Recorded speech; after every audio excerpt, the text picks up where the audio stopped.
Yes, nandito pa rin po tayo sa Takeshita Street, sa Harajuku po ito. Ito po yung shopping street. Part 2 na po ito kasi sobrang haba po nito. Actually, may part 3 pa po tayo. Kita nyo naman po yung mga tindahan dito. Talaga naman lahat ay mabibili niyo dito. Pati mga drugstores, ayan, meron po dito.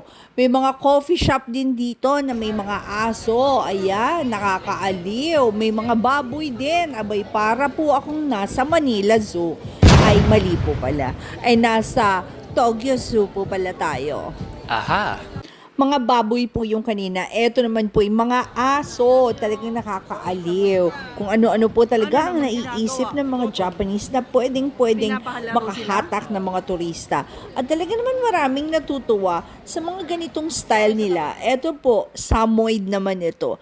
Ang cute ng mga aso sa loob at marami talagang pumapasok at pumipila.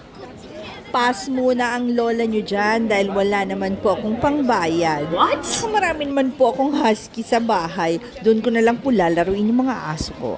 Na-miss ko tuloy. At eto guys, pumili yung mga anak ko at mag-a-ice cream ang mga kasama kong bata. Alam nyo na, ang lola nyo ay feeling bata lang. At ayan po ang kanilang crepe na may ice cream. Ewan ko kung ano ang tawag. Basta ako, makikitikim lang po ako mamaya. Alam nyo naman, bawal sa lola nyo ang matamis. What? At ayan guys, hindi lang ice cream ang benta nila, may mga merch din po sila ng mga items nila. Talagang ang gagaling ng mga Japanese umisip ng mga ganitong klaseng anik-anik. At heto na po ang ice cream, makikilafang ang lola nyo.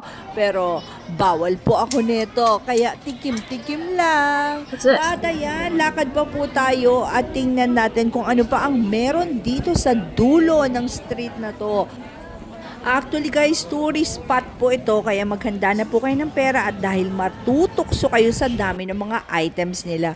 Tingnan nyo naman, labas pa lang ng tindahan, talaga naman, sumisigaw na. Tara, pasok po tayo. Dito nga pala kami sa Wigo. Dito medyo mura-mura. Ang cute na itong bag, oh. Ang presyo niya, 2,999.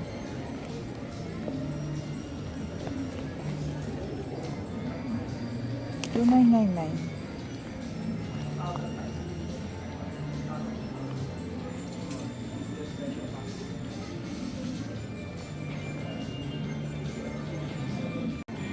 Nasa Wigo nga pala kami. Dito po ay parang mga fashionista ang damit. Pareho po ng mga cotton o ng itsura.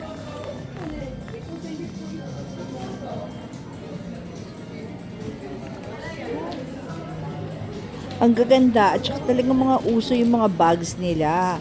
Kung bata-bata lang ako, namili na ako. Kaya lang alam nyo na, hindi na hupang oldies ang fashion na yan.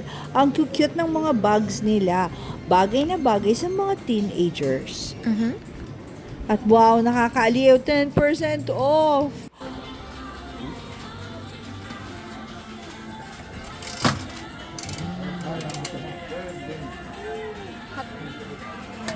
Would you get? Bubuksan mo na. Akala ko walang laman. I'm JK. Ganda ha? Actually, I like Wigo shop. Nasa dulo na kami. Dulo na to ng nakalimutan ko na naman basta dito sa Harajuku. At guys, wag po kayong makontento. Tatawid lang po kayo sa kabilang street at shopping ulit. The last time na mga punta namin dito sa Tokyo, hindi po namin alam. Akala namin po doon na po nagtatapos sa Arco. Pagtawid po dito, marami pa pong mga streets na nagbebenta. Dito na kami. Thank you guys for joining us. Another episode na naman. Abangan nyo na lang yung susunod. Thank you guys for joining at abangan pa po yung mga susunod na episode dahil mahaba-haba pa po itong shopping street na lalakaran natin. Sama po kayo sa mga susunod pang episode. Bye-bye!